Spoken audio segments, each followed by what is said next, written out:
Plus de 1527 environ versets dans l'Ancien Testament et 319 dans le Nouveau Testament qui nous parlent de l'importance du retour de Jésus-Christ. Et ça, c'est pour rassurer nos cœurs. Pas seulement, vous savez, lorsqu'on parle du retour du Seigneur, Apocalypse 13. Qu'est-ce que ça dit? Faux prophète, la marque de la bête, puis l'Antichrist. Mais partout dans la parole de Dieu, les prophètes ont prophétisé sur ce retour du Sauveur et Maître Jésus-Christ. L'apôtre Paul écrit dans 2 Timothée 3, 16 et 17, « Toute écriture ». Et vous savez, lorsque Paul a écrit ça, « Toute écriture », il ne parlait pas du Nouveau Testament. Il parlait de l'Ancien Testament, parce qu'il était en train de... Le Saint-Esprit est en train de travailler dans le cœur des gens, des apôtres, de ceux qui ont écrit le Nouveau Testament. Le Saint-Esprit est en train de les préparer, de les inspirer, eux autres aussi, pour qu'ils nous donnent la parole de Dieu. Mais toute écriture est inspirée de Dieu et utile pour enseigner, pour convaincre, pour corriger, pour instruire dans la justice, afin que l'homme de Dieu soit accompli et propre à toute bonne œuvre. Amen. Seigneur, on veut te rendre grâce, on veut te bénir ce matin, parce que tu veux rassurer nos cœurs, Seigneur. Tu veux que chacun d'entre nous qui t'avons accepté comme sauveur et comme maître, Seigneur, nous puissions relever la tête, Seigneur, dans ces temps exceptionnels et se réjouir, Seigneur, que tu es le Dieu vivant et que tu es le Dieu qui agit encore aujourd'hui. Amen et amen. Toute instruction. Donc, on peut mettre beaucoup d'hypothèses. Je ne sais pas si vous êtes comme moi. Moi, ça fait 46 ans que je suis dans le Seigneur. Ça fait longtemps que le Seigneur serait supposé être là. J'ai eu des dates, le 13 septembre 1988, ainsi de suite. Hein, et combien j'ai vu de chrétiens être épouvantés ou être déçus que le Seigneur n'était pas revenu à telle date et d'abandonner leur course vers le ciel, on pourrait dire, leur course dans la dimension où le Seigneur nous dit de marcher dans sa parole. Donc, l'Écriture est là pour nous donner une instruction. Et l'instruction, elle est simple. Je ne sais pas si vous êtes comme moi, mais on est-tu mêlés? Hein? À matin, probablement qu'on a mal donné des instructions parce qu'on s'est ramassé deux groupes. Ben, sans le vouloir, on a donné des instructions, peut-être qui étaient un peu floues, je ne sais pas, mais on se ramasse des groupes mêlés. Mais nous autres, on peut passer au travers de tout ça. Mais l'Écriture, elle nous donne une instruction juste. Elle nous donne les choses telles qu'elles sont. Elle dit qu'il y a le mal, le bien. Elle dit qu'on va au ciel ou on va en enfer. Encore, hey, pourquoi est-ce que le Seigneur précise ça de même? C'est pas l'ambiguïté. Il y a le ciel, il y a l'enfer. On est sauvé, on n'est pas sauvé. Point à la ligne. On accepte le Seigneur ou on ne l'accepte pas. Mais la parole de Dieu est là pour nous donner une instruction, mais elle nous parle des événements futurs, les événements de la fin. Et c'est ce qu'on va regarder au travers des semaines qui s'en viennent, dans une dimension très simple, pas compliquée, pour qu'on puisse répondre aux gens. Vous savez, c'est compliqué des fois lorsqu'on commence. « Hey, le Seigneur revient, là. Il y a 7 semaines, puis il y a 3 semaines et demie que Daniel a prophétisé, tant de jours, puis là, ben, il faut mettre ça en relation avec ça, puis revenir là-dessus. » Là, le gars qui ne connaît pas ça, qui n'est pas un théologien, il regarde, puis il dit, voyons, non, c'est bien compliqué, les affaires. Quand on veut juste amener le principe, le Seigneur revient. Amen. Et le Seigneur revient, et on va regarder des événements très précis. Le millénium, hey, on peut-tu discuter là-dessus? Allez voir dans les livres de théologie, vous allez être, c'est quoi cette affaire-là? Hein? C'est la marque de la bête. Il y a-tu des hypothèses là-dessus? Mais on va regarder ça simplement, juste pour pouvoir répondre, parce que nous autres, on est appelés à être la lumière dans les ténèbres. Je pense qu'il n'y a pas une époque où, dans ma vie chrétienne, j'ai eu autant d'opportunités de parler de la parole de Dieu sans contrainte. Les gens sont ouverts. Les gens, lorsque tu parles que le Seigneur revient, que la parole de Dieu nous en parle, les gens, ils se disent, « Hein? » Mais là, il ne faut pas les perdre. Il faut amener ça le plus simplement possible, mais juste selon la parole de Dieu. La prophétie. Parce que lorsqu'on parle du retour du Seigneur, on parle de prophétie. Elle fait partie intégrale du mouvement du Saint-Esprit. Vous savez, il y a un mouvement du Saint-Esprit qui existe depuis que l'homme est là, depuis que l'homme a été créé, depuis que la terre a été créée. Il y a le mouvement de l'Esprit de Dieu qui se meut de siècle en siècle et jusqu'à ce que l'Église disparaisse. Amen. Donc, on va regarder ça, ce mouvement du Saint-Esprit qui a inspiré les auteurs de la Bible. Et ça, c'est important. La prophétie nous montre non seulement que Dieu mène l'histoire, mais elle nous montre que Dieu est souverain. Et ça, c'est important. Dieu est souverain et qu'il contrôle toutes choses. Amen. Même les choses que, dans ces temps tourmentés que nous vivons aujourd'hui. C'est important qu'on sache les choses. Dieu est souverain et il contrôle la situation actuelle. Ça rassure mon cœur. Oh, Dieu veut que je sois rassuré. Lorsque je regarde alentour de nous aujourd'hui, lorsque je regarde ce qui se passe depuis que je suis chrétien, et si je regarde au point de vue humain, je perds mes points de vue, si on pourrait dire, et mon cœur est tourmenté. Mais Dieu ne veut pas qu'on soit tourmenté, même dans ces temps, comme je vous disais, qui sont tourmentés. Il veut que nous vivions sereins. Amen. Même au travers de ce que nous vivons, on peut vivre serein. Et la prophétie dans la parole de Dieu, ce mouvement du Saint-Esprit rassure nos grâces, rassure nos cœurs et elle nous donne une dimension importante. Qu'est-ce que la prophétie?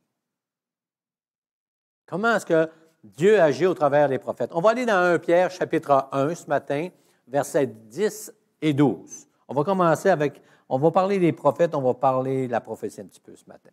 1 Pierre 1, 10 à 12. Les prophètes qui ont prophétisé touchant la grâce qui vous a été réservée ont fait de ce sujet l'objet de leur recherche et de leur investigation. Donc, imaginez tout de suite au départ, c'est normal que l'être humain, lorsqu'il lit la parole de Dieu, lorsqu'il y a des prophéties concernant les temps qui s'en viennent, qu'il fasse une investigation. Qu'est-ce que c'est qu'une investigation? Une recherche. Pourquoi? Une recherche. Donc, la première des choses qu'on remarque que le prophète, lorsqu'il y avait une révélation de Dieu, lorsque Dieu, le Saint-Esprit, se révélait, le prophète, il prophétisait touchant la grâce de Dieu, même dans l'Ancien Testament. Ça me parle beaucoup. On va en revenir là-dessus tout à l'heure. Qui vous était réservé, ont fait de ce salut l'objet de leur recherche et de leur investigation. Donc, les prophètes que le Seigneur touchait, ils parlaient et ils allaient plus loin dans leur recherche parce que c'est le Saint-Esprit qui leur parlait de la personne de Jésus-Christ, premièrement. Voulant sonder l'époque et les circonstances marquées par l'Esprit de Christ qui était en eux, et qui attestait d'avance les souffrances de Christ et la gloire dont elles seraient suivies. Il leur fut révélé que ce n'était pas pour eux-mêmes, mais pour vous, qu'ils étaient les dispensateurs de ces choses, que vous ont annoncé maintenant ceux qui vous ont prêché l'Évangile par le Saint-Esprit envoyé du ciel et dans lequel les anges désirent plonger leur regard. Bon. On voit pas mal de matériel là-dedans. Les prophètes, le premier sujet de leur prophétie, c'est la personne de Jésus-Christ. Ce n'est pas la fin des temps, c'est la personne de Jésus-Christ. Amen. Donc, nous autres, la première des choses comme chrétiens, notre mandat, c'est d'annoncer la personne de Jésus-Christ. Comment être sauvé? Comment est-ce que les gens peuvent avoir accès au ciel comme nous autres? Ça nous a été révélé qu'on a accès au ciel par le sang précieux de Jésus-Christ, parce qu'il y a des personnes qui nous en ont parlé. Amen. Donc, le premier sujet de prédication, si on pourrait dire, des prophètes, c'est la personne de Jésus-Christ, le salut en Jésus-Christ. Après ça, ils vont parler de son retour. Dans le verset, toujours dans le même chapitre, 19 à 21, « Et nous tenons d'autant plus certaine la parole prophétique à laquelle vous faites bien de prêter attention, comme à une lampe qui brille dans un lieu obscur jusqu'à ce que le jour vienne apparaître et que l'étoile du matin se lève dans vos cœurs, sachant tout d'abord que d'abord vous-même qu'aucune prophétie de l'Écriture ne peut être l'objet d'interprétation particulière. Ça, c'est important. À travers les siècles, beaucoup de chrétiens ont été mêlés par des soi-disant hypothèses que les gens ont amenées. L'exemple que je donnais tout à l'heure, lorsque j'étais en Ontario comme pasteur en 1988, le 13 septembre 1988, il y a des gens qui attendaient la venue du Seigneur, l'enlèvement de l'Église, à 3 heures l'après-midi. En plus d'avoir la date, l'année, ils avaient entendu l'heure. Quel découragement. Ils étaient vraiment découragés lorsque une madame a partagé, elle a dit, je faisais mon épicerie, je checkais l'horloge. Puis elle a dit à 3 heures, je me suis aperçu qu'il était 3h05, puis j'étais encore là. Donc, il y a eu beaucoup d'hypothèses, puis il va y en avoir encore beaucoup. Puis, je n'ai pas prétention d'avoir les réponses. Je vous le dis d'avance, je n'ai pas prétention d'avoir les réponses. On ne donnera pas de date, on ne donnera rien, on va prendre l'ensemble. Hey, on peut dire à quelqu'un, ben, pour aller à tel endroit, tu vas passer par là, tu vas avoir une petite pancarte, tu vas avoir une autre pancarte, tu vas avoir une autre pancarte, tu vas avoir une autre pancarte, tu vas avoir une autre pancarte, puis tu vas avoir une autre pancarte. Et là, ben, là c'est quoi le chemin? Là, tu pourrais dire, ben, tu vas tout droit, tu vas tourner à gauche. Après ça, tu vas tourner à droite, tu vas être rendu. Vous comprenez ce que je veux dire? On peut mettre beaucoup de choses, mais ce n'est pas ce que le Seigneur veut. Il veut que ce soit clair et facile. Donc, on n'a pas d'objet d'interprétation particulière, car ce n'est pas par une volonté d'homme qu'une prophétie a été apportée, mais c'est poussé par le Saint-Esprit que les hommes ont parlé de la part de Dieu. Donc, les hommes qui ont prophétisé dans l'Ancien Testament, c'était poussé par le Saint-Esprit.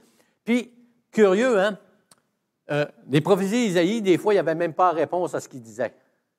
Il savait que c'était Dieu, le Saint-Esprit, qui lui donnait une direction, mais même les gens qui l'écoutaient, qui écoutaient les prophètes, qui prophétisaient sur les choses à venir, ils attendaient que la chose soit arrivée.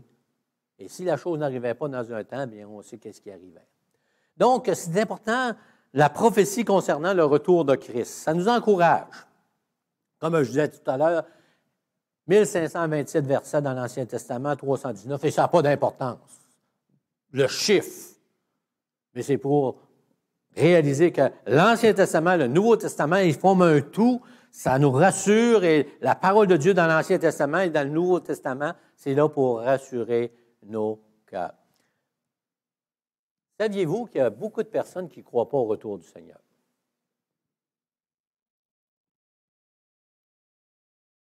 Il y a beaucoup de personnes qui ne croient pas là-dedans. Parlez à quelqu'un, le retour du Seigneur, on va dire non.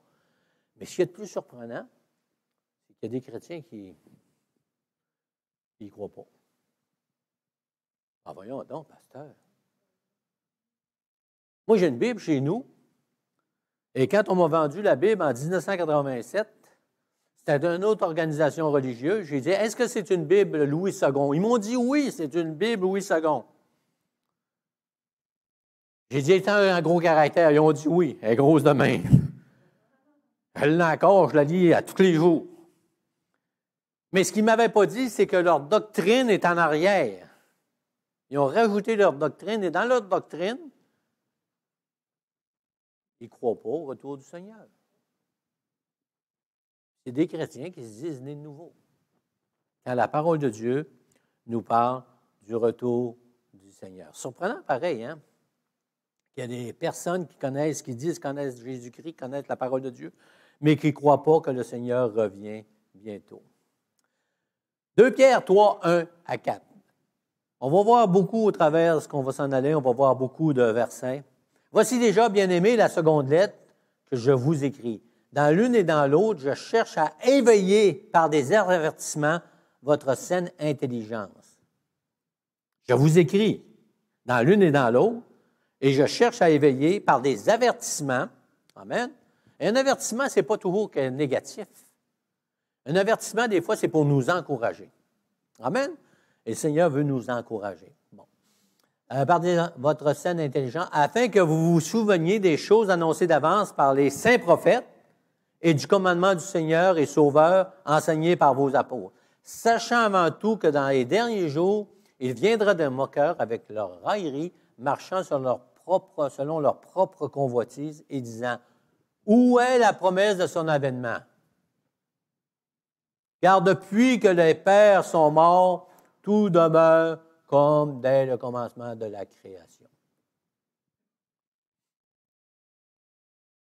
Et c'est dans notre nature de penser que les choses vont arriver. En 1975, j'ai accepté le Seigneur Jésus-Christ comme mon sauveur personnel et je bénis le Seigneur que Dieu m'a conduit dans une assemblée où la parole de Dieu était prêchée. Amen. Et là, ça a donné que quand je me suis joint à cette église, tous les dimanches matins, on étudiait l'Apocalypse. Et j'étais tellement embarqué dans l'Apocalypse, dans la façon qu'il m'emmenait ça, et je bénis le Seigneur, mais on m'avait mis ça tellement, c'est pour aujourd'hui, qu'on avait décidé, moi et mon épouse, on n'aurait pas d'enfants. Ça donne quoi d'avoir des enfants si le Seigneur revient et qu'il va y avoir des temps difficiles? Non. Mais heureusement, le Saint-Esprit a parlé à nos cœurs, puis on a vu ça d'une autre façon, puis le Seigneur nous a bénis. Amen. Donc, il faut regarder les caractéristiques aussi de la prophétie biblique. J'espère que ce n'est pas trop compliqué, là. Si je suis trop compliqué, vous viendrez, appelez-moi, faites quelque chose, puis dites, pasteur, je n'ai pas compris telle chose. Ça va me faire un plaisir d'essayer de me démêler. Hein? On va regarder ça ensemble. Donc, une caractéristique de la prophétie, parce que la parole de Dieu, c'est un livre prophétique. Amen. Donc, il y a des caractéristiques. La première des caractéristiques, je n'ai parlé tout à l'heure, les prophètes, ils parlent de Jésus-Christ. C'est le sujet premier, c'est la personne de Jésus-Christ, ses souffrances et sa gloire. Donc, si Dieu, le Saint-Esprit, a inspiré les prophètes à partir du commencement, à aller jusqu'à nous aujourd'hui, dans une dimension où on a la parole de Dieu, on doit réaliser que le message central, c'est le salut par grâce. Avant le retour du Seigneur. Ça ne veut pas dire qu'on va négliger le retour du Seigneur. Mais le message central de la parole de Dieu, même dans l'Ancien Testament et dans le Nouveau Testament, les prophètes, ils ont parlé de la personne de Jésus-Christ. On a vu ça tout à l'heure dans 1 Pierre 1:11. Donc, le premier sujet des prophètes, c'est de glorifier, d'élever le Seigneur Jésus-Christ. Et là, on va aller plus loin parce que la parole de Dieu, c'est un tout. L'œuvre du Saint-Esprit, c'est de convaincre l'homme de péché, qui est pécheur, et de l'amener à la connaissance du Sauveur Jésus-Christ. Mais le mandat du Saint-Esprit, c'est toujours d'élever Jésus-Christ aussi. Et Jésus l'a dit. Il est avantageux que je m'en aille, et lui va venir, puis il va parler il ne parlera pas de lui-même, il va parler de moi. Donc, le message central, c'est la personne de Jésus-Christ, qui est mort sur la croix, qui est venu, qui s'est dépouillé de sa divinité pour un temps, sa souveraineté pour un temps, si on pourrait dire. Il est venu sur cette terre, il a marché, il a été crucifié, il est ressuscité d'entre les morts. Amen. Après ça, il va revenir. Amen. Donc, on voit ça dans la parole de Dieu. C'est une caractéristique essentielle de la prophétie biblique. Les prophètes nous parlent de l'époque et des circonstances des deux apparitions du Seigneur. Ah, saviez-vous qu'il va y avoir deux apparitions du Seigneur? Ah, ouais. Le Seigneur revient chercher son Église. Ça, c'est la première. Il vient chercher son Église. Après ça, il y a le Yom Yahvé. Ah, c'est quoi cette affaire-là? Le jour de l'Éternel. Ouf, on va en parler. Pas compliqué, le jour de l'Éternel. Ça a l'air pur, hein? Mais ce n'est pas pour nous autres. Il va y avoir le jour de l'Éternel où nous autres, on va être avec l'Éternel. On va être dans son armée. Amen, on va voir ça un petit peu plus loin. Il vient chercher son Église, puis on va voir plus loin, lorsque son Église monte avec lui, il revient et ses pieds vont toucher le mont des Oliviers et il va se fendre en deux. Donc, il y a deux apparitions. On va voir ça ensemble. Les prophètes de l'Ancien Testament et du Nouveau Testament sont toujours en accord. Ni l'un ni l'autre ne se contredisent. Ni l'un ni l'autre ne font défaut, la parole de Dieu nous dit. le Saint-Esprit est le seul auteur de la prophétie qu'il a communiquée aux prophètes. La parole de Dieu, c'est la parole de Dieu. Ce n'est pas une parole d'homme.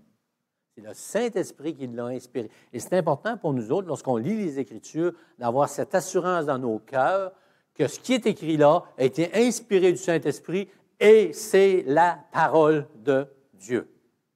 Ce n'est pas la parole d'un pasteur, ce n'est pas la parole d'un évangéliste, c'est la parole de Dieu. Amen. Et on doit croire qu'est-ce que la parole de Dieu nous dit. Une autre chose qu'on a vue tout à l'heure, les prophètes ont cherché à étudier les prédictions qu'ils ont faites. Il y avait une interrogation. Lorsqu'ils annonçaient quelque chose, ils étaient sûrs de leur coup, mais ils n'avaient pas toujours savoir exactement les dates, les circonstances, ça allait arriver. On va développer ça un petit peu pour ne pas se mêler. Amen. On doit faire attention à toutes les prophéties qu'on entend sur le retour du Seigneur. Si vous pensez que vous avez tout entendu venir jusqu'à date, le Seigneur n'est pas revenu encore et on va voir que Jésus dit, il va venir, à la fin des temps, il va venir des faux prophètes, des faux docteurs disant, je suis là, et ainsi de suite. Et on va voir que ça n'a pas fini d'arriver, ça va arriver encore. Quand est-ce de toutes sortes, à travers les siècles, on a vu tout ça. Amen. Donc, l'apparition du Seigneur Jésus-Christ, on va entendre toutes sortes de prophéties, des dates, et ainsi de suite. On n'a pas fini d'en voir. Mais moi, ça ne me décourage pas. Ça m'encourage. Parce que plus je vais en voir, plus je vais savoir que le Seigneur est proche.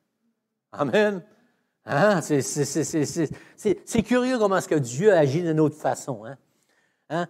C'est quelque chose qu'on voit comme c'est peurant. Hey, comment est-ce que moi je vais réagir? Est-ce que je vais être capable de discerner? Est-ce que je vais me faire embarquer dans des choses? Si je suis un enfant de Dieu, Dieu va me guider. Amen. Et souvent, on est dans la crainte. Hein? On va parler de l'enlèvement de l'Église. On entend toutes sortes de choses de l'enlèvement de l'Église. C'est quoi l'Église? Si on ne sait pas c'est quoi l'Église, on se perd.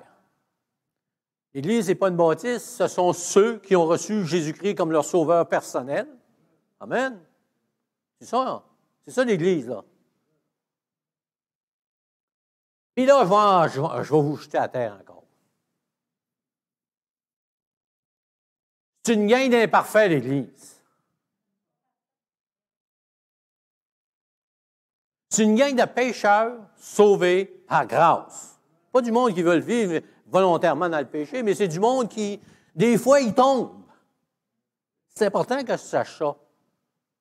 Parce que, hey, si je ne sais pas qu'un chrétien peut tomber, puis ce n'est pas un prétexte pour tomber, mais on doit savoir que ça va arriver comme croyant, même si on aime le Seigneur, même si on veut marcher, même si on fait tous nos efforts pour marcher dans ce qu'il nous demande dans sa parole, ça peut arriver qu'on trébuche.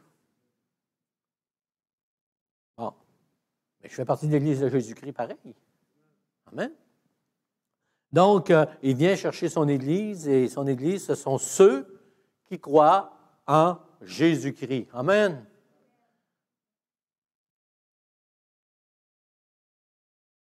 Et ça, c'est important.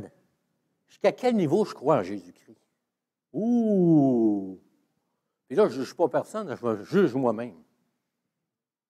Moi, je n'ai pas jugé personne. Je n'ai pas examiné la vie de l'autre, puis comment est-ce qu'il est profond dans sa démarche avec le Seigneur. C'est comment moi, je suis avec le Seigneur Jésus-Christ. Comment moi, je peux marcher jour après jour à travers tout ce que je vis présentement.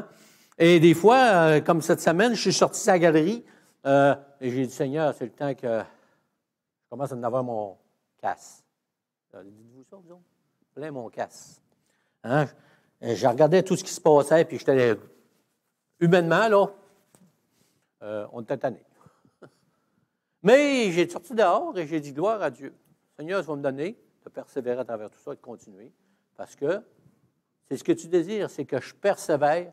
Et si tu es pour revenir bientôt, bien, gloire à Dieu, je serai là. Puis si tu reviens dans 100 ans, bien, je serai avec ceux qui reviennent. Je serai sur les nuées avec ceux qui vont ressusciter, qui vont venir à l'Église, qui vont venir à notre rencontre. Donc, on entend toutes sortes de choses, puis on n'a pas fini d'entendre sur l'apparition de notre Seigneur Jésus-Christ. Mais découragez-vous pas, ça fait partie du plan de Dieu. Parce que Dieu, ce qu'il veut pas des chrétiens de surface. Quelle facilité de venir durant tout va bien, comment je dirais ça? L'eau du fleuve coule bien tranquillement, tout est beau, tout est calme, c'est facile d'être chrétien. Mais quand tout est ébranlant autour de nous, Dieu est en train de faire quelque chose. La première des choses, c'est qu'il révèle mon cœur. Sur quoi je fixe le regard? Sur les circonstances ou sur mon Sauveur? Oh! Et ça, il y a juste Dieu qui peut sonder mon cœur. Je ne connais même pas, mon cœur. Dieu révèle mon cœur souvent à travers des épreuves. Quelle est ma réaction face à l'épreuve? Est-ce que je suis prêt à abandonner ou je crie au Seigneur? Continue de faire ton œuvre, Seigneur, je vais persévérer, peu importe ce qui va arriver. Alléluia. Donc, ça, c'est la prophétie. La prophétie est une lampe qui brille dans les lieux obscurs. On est-tu dans des lieux obscurs de ce temps-ci? Ouf! Hein, même les inconvertis ont hâte de voir la lumière au bout du tunnel. Les chrétiens aussi. On dirait que nous autres, souvent, comme chrétiens, on se pense au-dessus de la... Comment est-ce que je dirais ça? De la masse. Au-dessus de la nuée, je ne sais pas. La mêlée. Bon. Hein, au-dessus de la mêlée. Mais on est des gens comme les gens du monde. La seule différence qu'on a, c'est qu'on a accepté le Seigneur, puis le Seigneur veut qu'on soit encore plus fort au travers de tout ce qui se passe alentour de nous. Et à travers ce qu'on vit là, bien, il faut avoir les yeux fixés sur le Seigneur. La prophétie, c'est une lampe à mes pieds. Ce n'est pas pour me décourager, c'est pour me donner une direction, pour me fortifier, pour pas que je trébuche. Amen. Et comme on l'a dit tout à l'heure, aucune prophétie de l'Écriture ne peut être l'interprétation particulière. Il n'y a personne qui n'est pas passé par là. C'est qu'on prend des événements qu'on vit, on commence à les relativiser, et « Ah oui, ça irait bien avec telle prophétie. » Ça peut arriver. Ça peut arriver. Exemple, la marque de la bête.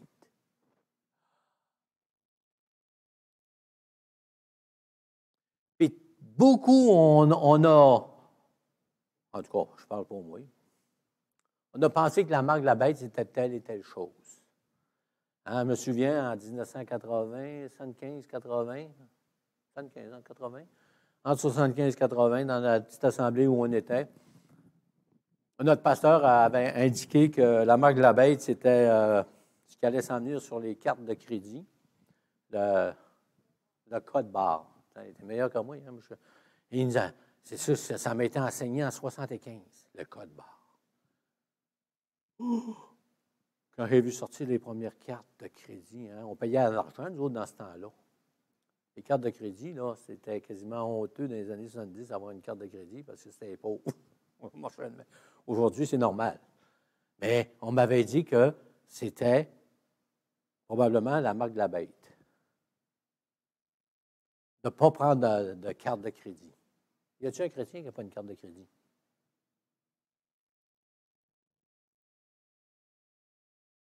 On est tout encore là. Donc, il faut réaliser que ce n'est pas toujours évident. C'est vrai, ce n'est pas évident, là. Pas toujours clair. Mais il y a des directives qui sont claires pour nous encourager à continuer à persévérer dans le Seigneur. Parce que le Seigneur révèle à ses serviteurs ce qu'il va faire et accomplir. Ce qu'il fait, ce qu'il va faire et accomplir. Amos 3,7. Car le Seigneur l'Éternel ne fait rien sans avoir révélé son secret à ses serviteurs, les prophètes. Amen. Ce n'est pas un secret pour les chrétiens de savoir que le Seigneur revient, qu'il va venir chercher son Église. Amen. Pas un secret, c'est marqué dans la parole de Dieu. Amen. C'est écrit dans l'Ancien Testament où Dieu rassurait le cœur du prophète, il rassurait le cœur des gens qui entouraient le prophète. Le prophète pouvait dire, Amos, il disait, « Car le Seigneur l'Éternel ne fait rien sans avoir révélé son secret à ses serviteurs, les prophètes. » Il n'a pas juste dit, « Hey, moi, Amos, il n'y a rien que moi qui ai raison. » Non, il dit, « Les prophètes. » Amen. Marc 13, 23. « Soyez sur vos gardes. Je vous ai tout annoncé d'avance. » Et on va voir ça. Qu'est-ce que Jésus a annoncé d'avance? Pourquoi est-ce qu'il nous dit « Soyez sur vos gardes » ? C'est parce qu'il va y avoir des événements qui vont arriver, qui sont prophétisés, et que le Seigneur dit « Vous devez être en éveil, comme on a vu dans 1 Pierre. » Il dit « J'ai écrit ces choses pour que vous soyez éveillés, pour que vous soyez vigilants, si on pourrait dire. » Amen. Et si on est vigilant, on ne sera pas emporté à tout vent de prophétie concernant le retour du Seigneur. Amen. Et tout ceci, c'est pour vous encourager. Le Seigneur revient demain matin, 7h30.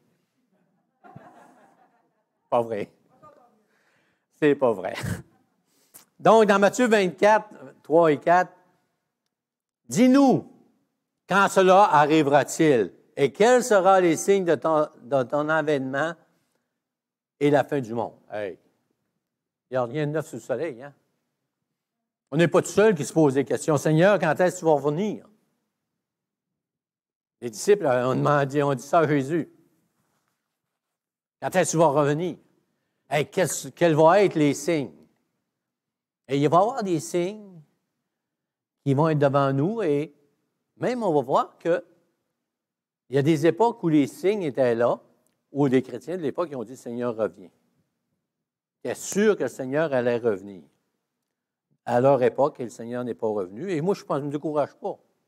Et Jésus leur répondit « Prenez garde que personne ne vous séduise. » Il y a beaucoup d'événements qui sont arrivés à travers les siècles et les siècles, et que les chrétiens étaient là, ils étaient dans l'attente et ils disaient « Hey, c'est demain matin que le Seigneur revient. »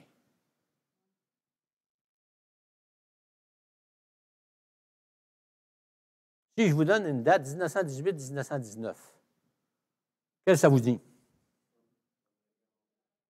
Non, elle était finie.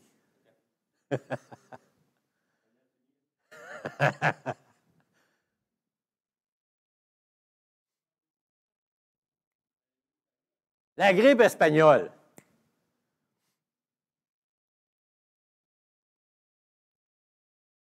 Moi, j'ai entendu parler de la grippe espagnole quand j'étais petit gars. Comment ça a été épouvantable. Comment est-ce qu'il y en a qui ont pensé que c'était la fin du monde? Que le Seigneur revenait, même s'il n'était pas croyant. Ma mère, elle disait souvent, quand il y a eu la grippe espagnole, là, ton grand-père, là, dans une nuit, il a perdu 3 enfants, il est venu les cheveux blancs.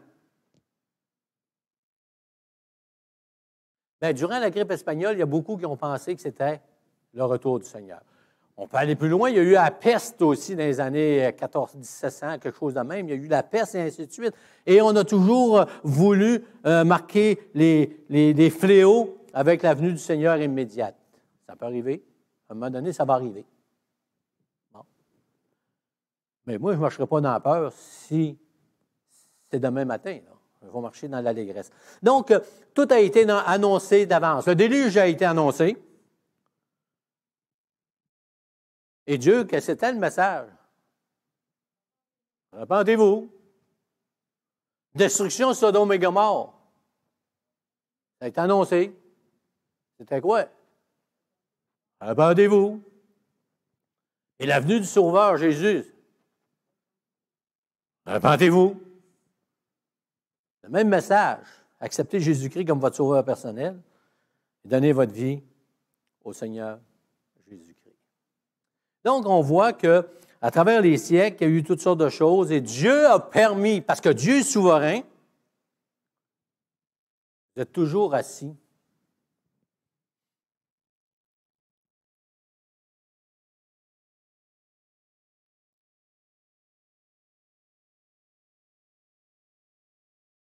Coronavirus, ça vient de où?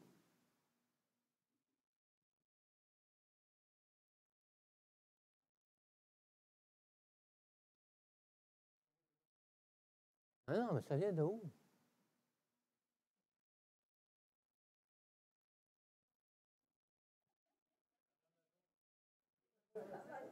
Non, non, mais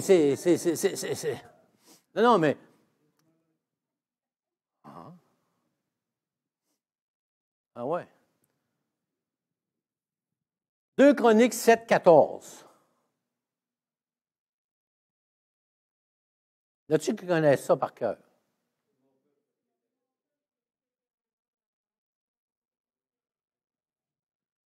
OK? Et que je vais en décourager quelques-uns, mais c'est pas ça. C'est pour vous montrer que Dieu est souverain, il fait ce qu'il veut.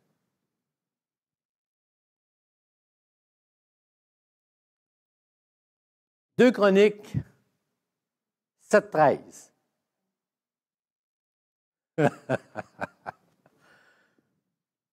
Louise, 7, 13.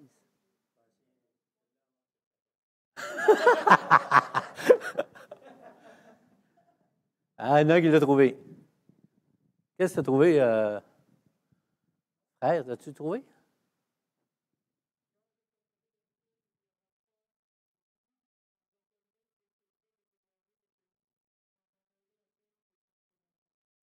Hop. Excusez-moi, je n'avais pas oublié ça. Non, c'est quoi qui est marqué? Qui va l'envoyer?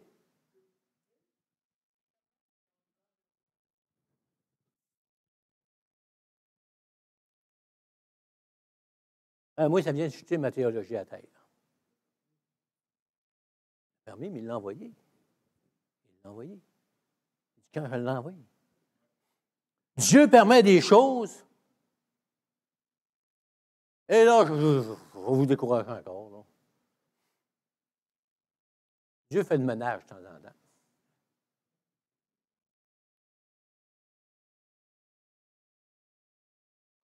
Dieu permet des choses.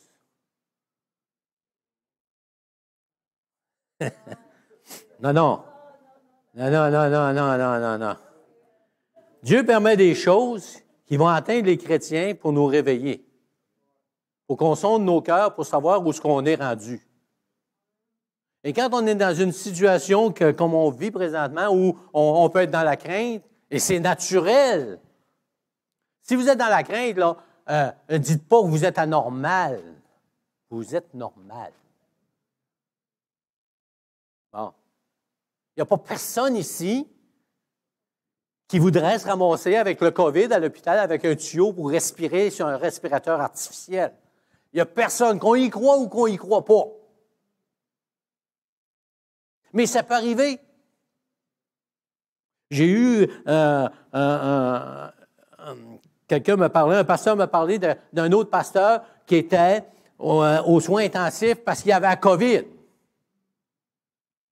Bon. Il y a eu ça. Mais aussi, il y a une conséquence aussi. Dieu, il dit qu'il nous a laissé, si vous pensez que c'est les Chinois ou c'est quelqu'un qui a développé le virus, ça peut arriver. Parce que le Seigneur a laissé l'homme à ses sens réprouvés, à sa folie. Mais c'est pour vous dire que notre Dieu est souverain, que peu importe ce qui arrive, lui, il sait la fin.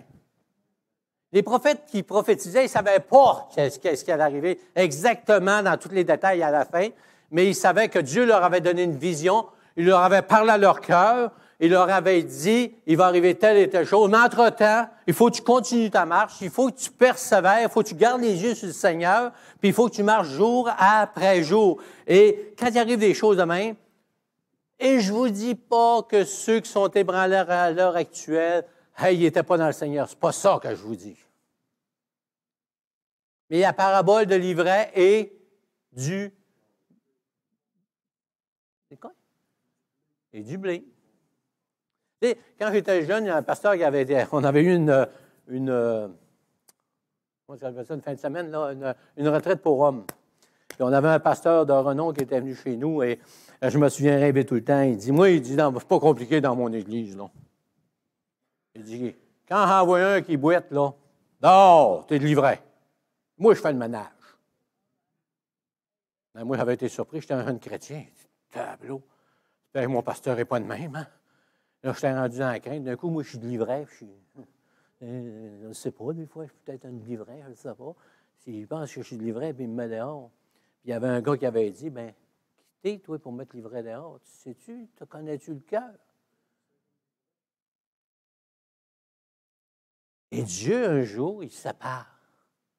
Et Dieu permet qu'il y ait des situations dans des circonstances de nos vies où ça va être tellement difficile où les vrais vont demeurer.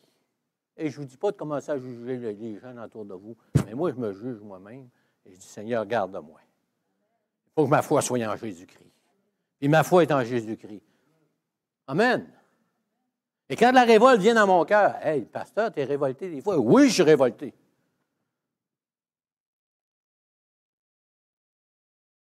Hey, des fois, je dis, puis le Seigneur il dit, « Hey, soumission. »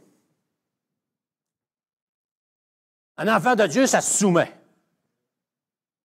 Ah, ouais. Ben, on va me soumettre. Mais je suis ébranlé parce que mon caractère me dit le contraire. Donc, Dieu est en train de faire une œuvre. Et Dieu, il permet des circonstances, non pas pour nous décourager, mais pour qu'on développe une foi encore plus solide. Amen. Peu importe ce qui arrive, je continue. Peu importe la déception, parce qu'on va être déçu à un moment donné. On va voir ça plus tard. Hein? Quand il dit qu'il va y avoir des faux docteurs et des faux prédicateurs. Lorsque vous allez entendre parler d'un pasteur connu qui est tombé. L'année passée, je ne sais pas, Louise, en tout cas, peu importe. J'avais connu un pasteur en Ontario et je me demandais ce qui était rendu. Un pasteur pentecôtiste. Puis je ne veux pas le juger. Mais là, je vois, je prends un son de son nom.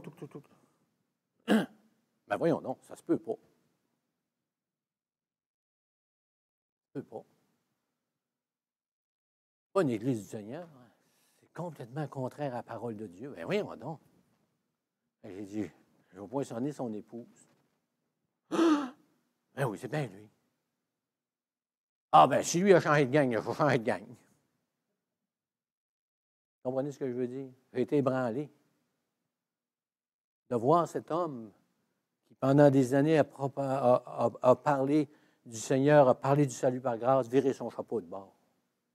On avait vu sur une vidéo un pasteur qui avait été pendant 25 ans dans les assemblées Pentecôte en Europe et il est devenu un adepte de la Vierge Marie. Ah oui. Pendant 25 ans, il a prêché le salut. Au bout de 25 ans, il est arrivé un événement dans sa vie. Il a tourné le regard vers Marie, la mère de Jésus, la Sainte Vierge, qui dit. Et il a mis son espérance dans la Sainte Vierge. Ouh! Savez-vous qu'il y en a qui ont été ébranlés dans les gens qui le connaissaient? Vraiment ébranlés. Il y en a peut-être qui se sont posés la question, « Hey, il y a peut-être une révélation, je vais le suivre. » Mais c'est ce qu'il disait, qu'il y avait une révélation. Donc, la parole de Dieu n'est pas là pour nous effrayer, elle nous donne l'heure juste. Amen. On a l'heure juste. Dieu, c'est pas compliqué avec lui. C'est ça, c'est ça, c'est ça, c'est ça, c'est ça. Mais il y a le salut par grâce, puis c'est ça qui va te tenir. Si tu gardes le regard sur moi, peu importe ce qui va arriver, ça va t'affecter. Le bien va t'affecter. Tout le bien que tu vas voir alentour de toi, ça va t'affecter. Et tout le mal que tu vas voir alentour de toi, ça va t'affecter. Mais ce qui va te garder, c'est ta relation avec le Seigneur. Puis si ta relation est avec le Seigneur, tu vas voir quelque chose dans ton cœur, tu vas vouloir glorifier le nom du Seigneur, puis tu vas vouloir annoncer ses oracles, et sa venue aussi, tu vas l'attendre. Amen. Et là, ce qui se complique, c'est notre théologie. Quand j'ai suivi mon cours biblique, je m'en souviendrai bien tout le temps, j'étais à mon 2e ou 3e cours, c'était sur les missions. Pas les missions de télévision, mais les missions. Le développement des missions au Québec. Je ne sais pas comment j'avais lu le livre. En tout cas, on avait des références en bas, là. Tu sais, il te demande, quand tu fais un travail majeur, là, il te demande toutes tes références où tu as pris tes citations. Touc, touc, touc, touc. Et j'en avais passé des heures au collège classique d'Alma, dans la bibliothèque, à sortir tout ce qu'il y avait de livres pendant des semaines et des semaines sur la mission de l'Église. Et j'avais sorti toute une patente et j'ai dit, hey, lui, il va m'en donner une note, il va dire, hey, toi, Et quand je l'ai rencontré, savez-vous qu'est-ce qu'il m'a dit? Hé, petit gars, tu as fait un gros travail, tu as cherché, j'apprécie beaucoup ce que tu as fait, mais ne deviens pas comme moi. Ah, ouais. Il dit, je suis, puis c'est un docteur en théologie. Il dit, j'ai un diplôme, un doctorat en théologie. Et il dit, quand je parle du Seigneur, quand j'annonce le salut, personne ne me comprend. Il dit, je suis tellement compliqué. Il dit, j'embarque dans toutes sortes de choses pour lui expliquer la grâce du Seigneur. Puis il dit, je suis rendu tellement loin dans ma théologie que je perds tout le monde. Il dit, fais attention, garde ça simple. Amen. Donc, pourquoi c'est si compliqué lorsqu'on lit la parole de Dieu, on regarde des prophéties? Trouvez-vous ça compliqué, vous autres? Honnêtement, alors. Bon, moi, des fois, je trouve ça compliqué. Ben, franchement, là. Les bouts, je dis, bon. C'est parce que. Moi, je vous parle en canadien-français. Je suis dans un contexte canadien-français. Vous me comprenez? Connaissez-vous des Français? Comprenez-vous tout leur langage? Non, pas tout le temps. Pensez-vous que les Français, ils nous comprennent? Ils ne comprennent jamais. Il n'y a pas un Français qui nous comprend.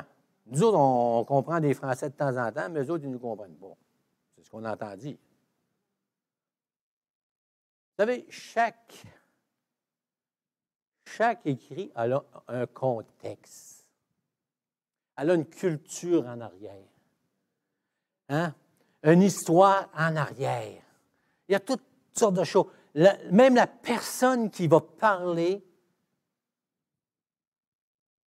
elle a sa personnalité aussi. Elle a le contexte qui l'a entourée. Et nous autres, on n'est pas toujours dans ces contextes-là. La nacelle de Dieu était sur la mer.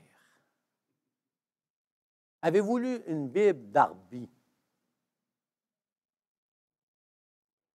Hein? Ah, ma femme, elle en avait une chez nous quand j'étais jeune chrétien. J'ai dit, c'est quoi cette Bible-là? Elle dit, une Darby. Elle dit, c'est compliqué. Garde ta Louis II. Et je l'ai encore, ma Darby, elle est à quelque part dans ma bibliothèque. Mais quand je ne veux rien comprendre, je lis une Darby. Je ne comprends rien. Une nacelle, c'est un navire. C'est un vieux français. Donc, les prophéties, la parole de Dieu est emmenée par des auteurs qui vivaient dans des circonstances bien précises, dans un temps bien précis et dans une culture bien précise. Mais en plus de ça, il y avait l'Esprit de Dieu qui leur parlait. Ouf! Et nous autres, on arrive avec ça, puis on essaie d'interpréter toute chose de façon soit littérale, soit symbolique. Dans ma grosse Bible, que je vous parlais tout à l'heure, l'enlèvement de l'Église, ce n'est pas vrai. Savez-vous ce qu'ils disent? C'est symbolique. Le ciel, non, c'est littéral. L'enfer, c'est symbolique.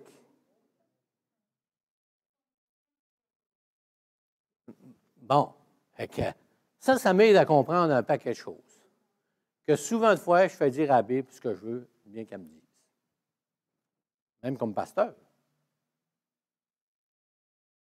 Les circonstances comme moi, des fois, vont faire que je peux avoir une interprétation biblique qui peut différer, avoir une opinion que je ne parle pas du salut par grâce. Là. Non, mais on peut avoir des... Hein? Et le contexte est là en arrière des prophéties, et on vient avoir de la misère à différencier tout est littéral ou tout est symbolique. Mais ce n'est pas ça dans la parole de Dieu. Des fois, c'est symbolique, des fois, c'est historique, et des fois, c'est littéral aussi. Mais comment on se mêle avec tout ça? On a besoin de la grâce de Dieu, on a besoin du Saint-Esprit, on a besoin de prendre l'essence même du message et de pouvoir continuer parce qu'on va toujours avoir un théologien, un frère, une sœur qui vont nous arriver avec une hypothèse, une affaire, puis on va venir tout... Vous comprenez ce que je veux dire, j'espère? J'espère que je ne parle pas trop hypothétiquement, mais que je me fais comprendre. Amen. Dans 1 Corinthiens 10:11, il dit « Ces choses sont arrivées pour nous servir d'exemple, et elles ont été écrites pour notre instruction, à nous qui sommes parvenus à la fin des siècles. » Là, il parle d'une situation historique qui est arrivée où le peuple de Dieu a commencé à détourner de Dieu. Donc, dans ce qu'on va voir, il peut avoir, ça peut se jumeler, si on pourrait dire, ça peut être littéral, ça peut être symbolique aussi, et on va demander la grâce de Dieu pour pouvoir continuer. Mais la prophétie littérale concernant le retour de Christ, et c'est là que c'est important de savoir, c'est un ordre chronologique. Ça veut dire que ça suit le temps.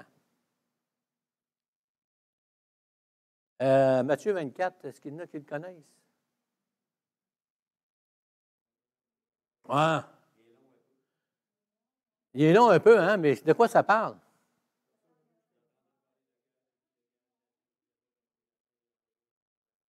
Ouais. Ça a été donné aux apôtres. On est rendu, 21 siècles après, c'est ça? On est rendu au 21e siècle. On a encore le même message. Le Seigneur revient, il va y avoir des signes, il va y avoir des prodiges. Mais on doit réaliser que dans la parole de Dieu, les prophéties ont souvent un ordre de temps chronologique. Qu'on part d'un point, puis que tranquillement, le Seigneur dévoile à mesure qu'on s'en va les choses. On ne le sait pas. Mais le Seigneur nous garde à travers tout ça. Hein, des fois, on s'inquiète. Hey! Tu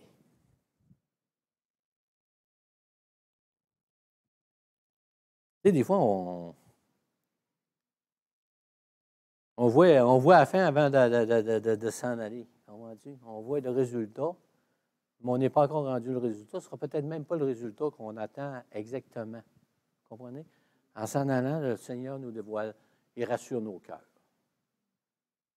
Quelqu'un me pose la question, on va en finir là-dessus, juste pour vous dire. Hey, pasteur, l'Église, es-tu enlevée avant, pendant ou après? C'est inquiétant, ça. Ah, c'est vrai, je ne suis plus là. Excuse-moi, es-tu capable de me suivre?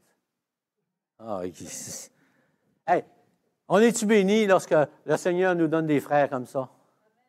Amen. Hein? Tu es capable de me suivre, c'est ce que je veux savoir, parce que j'ai tendance à... Les deux bords. OK, ma femme. Ma femme, je vais t'écouter. Je ne sais pas, non, c'est parce que... Non, mais Dieu est bon, hein?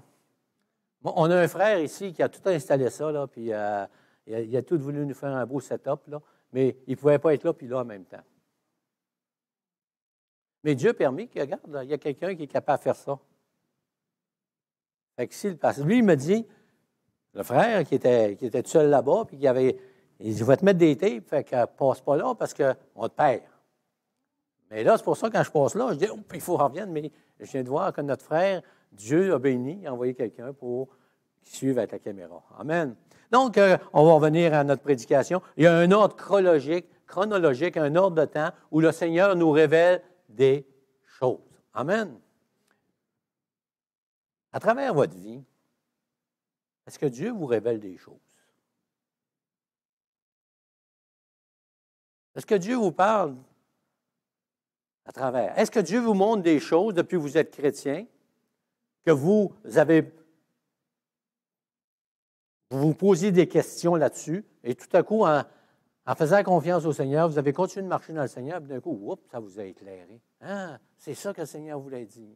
Et quand on regarde l'avènement du Seigneur, on sait qu'il y a un ordre chronologique. On n'a pas toutes les réponses présentement, mais à mesure qu'on s'en va, le Seigneur va nous révéler. On va parler du faux prophète.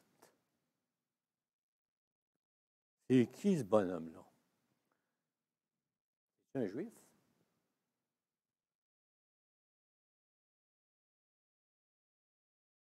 C'est-tu un Iranien? C'est-tu un Assyrien? C'est-tu ci? Hey, on peut-tu en poser des questions? Bon, c'est légitime aussi. Mais lorsqu'on fait confiance au Seigneur, tu t'en vas, puis le Seigneur, il va se révéler à travers ta démarche, à travers le temps. Amen. Hey, l'argent, hey, quand on parlait d'argent mondial dans notre temps, c'était difficile à comprendre. En 1975, là, quand il parlait d'argent virtuel, il ne parlait même pas de ça. Tout ce qu'on entendait dire, c'est que quand on va arriver à la fin des temps, il va falloir avoir tellement d'argent dans nos poches qu'on ne saura plus où à mettre parce que ça va coûter tellement cher. Aujourd'hui, bien, on s'en va et il y a de l'argent virtuel. Qu'est-ce qu'on fait avec ça, nous autres?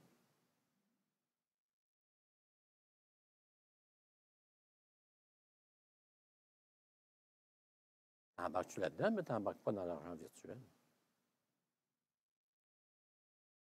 On est dedans, vous savez-vous? Ils savent tout de nous autres. Hey, on a peur des fois, puis on ne sait même pas ce qu'ils savent de nous autres. Ils en savent plus sur nous autres qu'on en sait. Sur nos finances, sur toute notre vie, là. Vous seriez surpris de savoir tout ce qu'ils savent sur nous autres qu'on ne sait pas. Mais moi, je fais confiance au Seigneur. Ma vie est à Jésus. Et Dieu va révéler les choses à mesure que je vais m'en aller. Pourquoi m'inquiéter des choses de néant? Des choses que je ne connais pas pour le moment. Et à travers notre approche, on va voir la simplicité de ces choses-là pour rassurer nos cœurs. Ça, c'est juste une introduction ce matin. C'est juste pour qu'on comprenne que peu importe ce qui arrive, Dieu est souverain. Et ça, c'est la base, là. Dieu est souverain. Il n'y a rien qui arrive sans qu'il ait donné son OK. Fait que tout ce qu'on voit aujourd'hui, Dieu a dit à l'homme, il a dit au gouvernement, il a dit à tête, vous voulez faire selon votre tête? Tiens. Faites comme vous voulez. Et moi, à travers tout ça, je vais révéler ma personne, puis je vais fortifier, je vais encourager ceux qui ont donné leur vie. Ceux qui sont fondés sur ma personne, moi, je vais les tenir. Peu importe ce qui va arriver, je vais les soutenir. Aussi longtemps qu'ils vont garder le regard sur moi, ils vont avoir la force. Aussi longtemps qu'ils vont persévérer dans la grâce, dans la parole de Dieu, ils vont pouvoir marcher même à travers toutes les épreuves, même à travers tous les déserts, toutes les tempêtes. À la réunion des pasteurs, il y a un pasteur, il dit, ouais, il dit, je ne sais pas comment ça va finir, tout ça. Il y en a un qui a répondu, moi, je le sais, ça ne sera pas beau. Bien, il a peut-être raison. Mais moi, je sais une chose, le Seigneur ne change pas. Et ceux qui vont garder leur foi en Jésus-Christ, qui vont garder le regard sur la personne de Jésus-Christ, ça peut arriver qu'on soit ébranlé, on est des êtres humains. Ça peut arriver qu'on ait des questionnements sur les situations. Mais on va demeurer ferme. Amen. On va dire, je ne regarde ni à gauche, ni à droite, mais je regarde en avant, comme Josué a dit. Dieu a dit, ne regarde ni à gauche, ni à droite, mais regarde en avant. Donc, on va juste faire un survol au travers les semaines qui vont venir. On va regarder les principaux thèmes comme chrétiens qu'on doit juste savoir pour être capable de partager notre espérance. Amen. Partager ce que le Seigneur veut faire. Partager que ce n'est pas compliqué, la parole de Dieu. Partager que le plus important, c'est de connaître Jésus-Christ. On a beau vivre des temps exceptionnels. Hein? Demain matin, on vous dit tout est beau, tout est rose. Tout se place demain matin à 10 heures. Le COVID, c'est fini, tout est fini, il n'y a plus de restrictions, il n'y a plus rien. C'est vous faites. Moi, je continue à suivre le Seigneur. Mais si on me dit demain matin, tu n'as rien vu. Ce que vous avez vécu depuis 1 an, là, c'est rien. C'est ce que je fais. Je continue à servir le Seigneur, et à marcher dans les voies du Seigneur. Amen. Alléluia. Ça ne veut pas dire que si ça arrive, je ne serai pas ébranlé. Hey, je suis un être humain. Mais la parole de Dieu, elle ne change pas, puis Dieu ne change pas. Amen. Et je continue à persévérer dans ma foi en Jésus-Christ. Ce qu'on va voir, c'est que Dieu veut nous bénir au travers des brides qu'il nous a laissées pour nous rappeler qu'il revient bientôt. Amen. Ça peut être dans 10 ans, ça peut être dans 1 an, ça peut être dans 25 ans.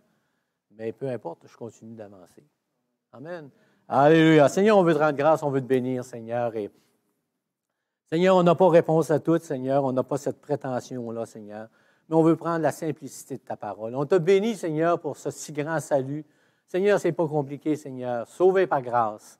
On ne mérite pas le ciel, Seigneur. Pas par nos œuvres, Seigneur. Ce n'est pas par nos actions, Seigneur. Ce n'est pas parce qu'on va dans une église, Seigneur. Ce n'est pas parce qu'on fait partie d'un mouvement, Seigneur. C'est parce qu'on croit que sur la croix, Seigneur, tu as tout accompli. De ta gloire au ciel, Seigneur, tu t'es dépouillé pour un temps, Seigneur. Tu as marché sur cette terre, Seigneur. Oh, tu as annoncé le royaume, Seigneur Jésus. On t'a crucifié. Seigneur, tu es ressuscité d'entre les morts, Seigneur. Et ta parole nous dit que tu reviens bientôt. Oui, ta parole nous dit qu'il va y avoir toutes sortes de choses qui vont arriver. Mais Seigneur, tu nous montres l'essentiel, Seigneur. Tu veux enlever la crainte dans nos cœurs, Seigneur. Tu veux nous montrer, Seigneur Jésus, qu'il va y avoir des choses merveilleuses au travers de tout ça. Et Dieu, continue ton œuvre, Seigneur, et rassure nos cœurs, Seigneur. Et si ce matin, il y en a qui ne sont pas rassurés, qu'ils puissent sortir d'ici rassurés que leur Dieu est en contrôle, que leur Dieu est souverain, que leur Dieu connaît toutes choses, que nous autres, on connaît juste une partie, Seigneur, mais que toi, tu connais la fin de l'histoire, Seigneur, parce que c'est toi qui l'as écrite, Seigneur. Ce n'est pas le diable qui a écrit l'histoire. Oui, Seigneur, on sait que le diable, Seigneur, Satan, Seigneur, il fait une œuvre, Seigneur, qu'on ne peut pas ignorer. Mais Seigneur, plus grand est celui qui est en nous que celui qui est dans le monde, Seigneur. Et tu nous donnes, oui, tu nous donnes de l'autorité en ton nom, Seigneur. Et on t'en rend grâce. On te bénit pour ton Saint-Esprit. Oui, ton Saint-Esprit qui agit encore aujourd'hui. Et Seigneur, comme on va voir aussi longtemps que l'Église va être ici, Seigneur, ton Saint-Esprit va habiter dans nos cœurs, Seigneur. Ton Saint-Esprit va agir, Seigneur. Ton Saint-Esprit va nous donner des révélations, Seigneur. Et ton Saint-Esprit va toucher le cœur des gens, leur montrer leurs conditions de pécheurs et va les amener à ta grâce et à ton salut. Merci, Seigneur, pour ta parole. Merci pour chaque frère et chaque sœur dans cette assemblée. Merci pour chaque frère, chaque sœur qui sont sur cette terre, Seigneur. Et puisses-tu, Seigneur, rassurer ceux qui ont besoin d'être rassurés, Seigneur. Et on te donne la gloire et l'honneur, Seigneur Jésus. Et le peuple de Dieu dira Amen.